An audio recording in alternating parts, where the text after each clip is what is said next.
Hey, good day everybody. This is Joe Van Cleve, and today I'm going to do something new. This is a typewriter tip quickie, a short video addressing one little issue. Now, I have one of my viewers was inquiring in the comment section from the last typewriter video series video about this Brother Charger 11 typewriter. He was inquiring that he has the same kind of typewriter and he's having problems getting the ribbon properly threaded up in the typewriter. And so he was asking if I would do a short little video on how to thread ribbons in typewriters. So I'm going to use this Brother Charger 11 as kind of an example of how to properly thread a ribbon.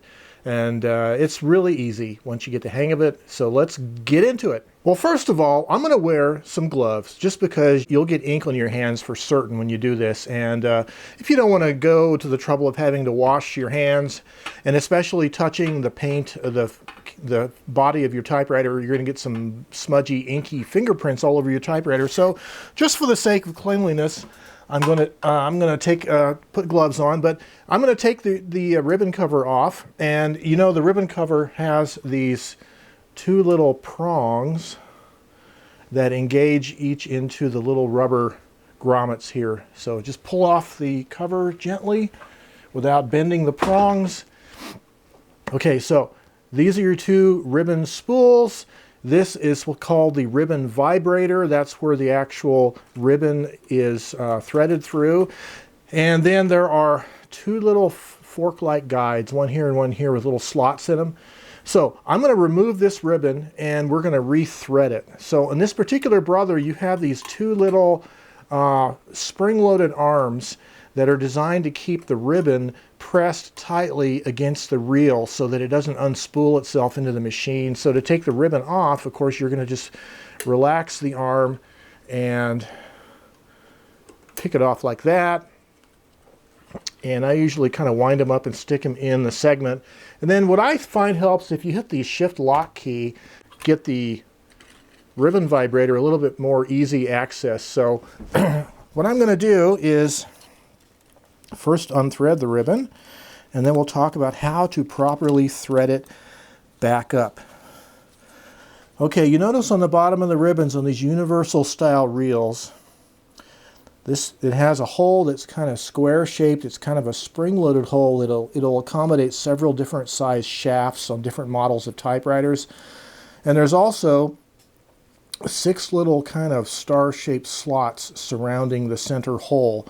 Well, those star-shaped slots, one of those slots has to engage into the pin. Let me see if I can do this one here. There is a pin on the shaft of the ribbon spool. And this ribbon spool here, there's a little protrusion right there, this little plastic pin.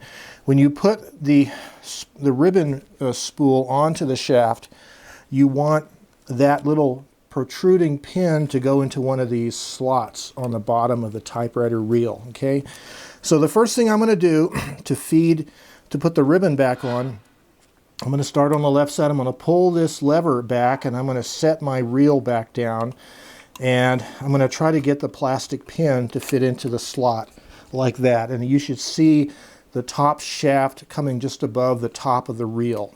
And I'm going to do the same thing on the other side. I'm going to move the spring-loaded lever out of the way, and I'm going to put the the spool back on there and get it set down properly so that plastic pin is in the slot and the shaft is protruding just above the top of the ribbon spool. Okay, this is the tricky part, and this is, I'm sure, is the part that confuses a lot of people on how to properly thread a typewriter ribbon.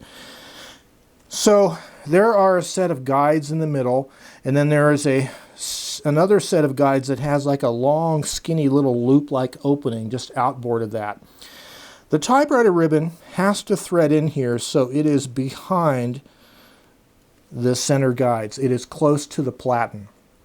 Okay, so you simply take your ribbon and you slip it behind those metal guides. Then, one side at a time, the outer set of guides that has like the long, skinny little loop in it, there's a split right in the middle, an opening. And what you're going to do is take the bottom edge of the ribbon, and sometimes it works better to use the top edge, it depends, but you're going to get the bottom edge and kind of feed the ribbon into that split and then pull up on it. So now the ribbon is completely running through that slot. And you're going to do the same thing on the other side. Feed the ribbon through that split and get it set so now it is through the narrow loop in there. So again, the typewriter ribbon is closest to the platen in the middle, and it comes out through these two narrow slot-like gaps. The next thing you want to do on either side is you'll have this little bracket with a slot in it, and you're going to want to feed the typewriter ribbon through the little slot. These little brackets are the auto-reversing mechanism. Okay, there is a grommet on each end of the ribbon, and when the grommet hits this guide, it moves it and it auto reverses the ribbon. So if you're near the end of your ribbon, make sure the grommet is not anywhere close to the middle of the typewriter. When you see that grommet on the end, like if this was the end of our ribbon, you want to make sure the grommet is in the reel itself, not between these 2 points. It has to be toward the reel. And on the other side here, of course, just like the other one, I'm going to feed the ribbon through the slot in its auto-reversing guide, just like that. And now, if I get my camera set back, now I have both ribbons are firmly set in place. They both have the spring-loaded little guides pushing the ribbon pack into the reel. The ribbon comes directly off the reel. It doesn't spill down in the machine. It comes directly off the reel.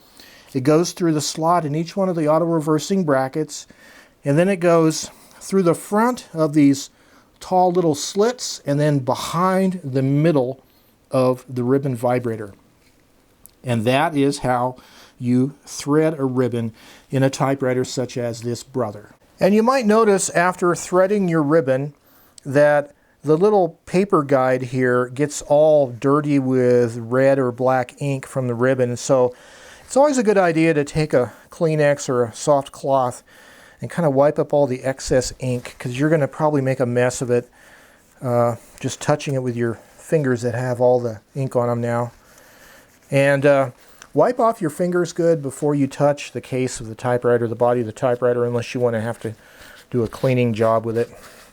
And when you're finally done with the ribbon and you've wiped up your little mess of ink stains, take your gloves off so now your hands are hopefully clean. And now you can put the ribbon cover back on. Just remember the little posts go into the little grommets here. So you want to kind of feel for the grommets to be in their little posts like that. Then push them down gently and give it a couple test typings to make sure your ribbon is feeding properly and the ribbon vibrator is raising up and down properly.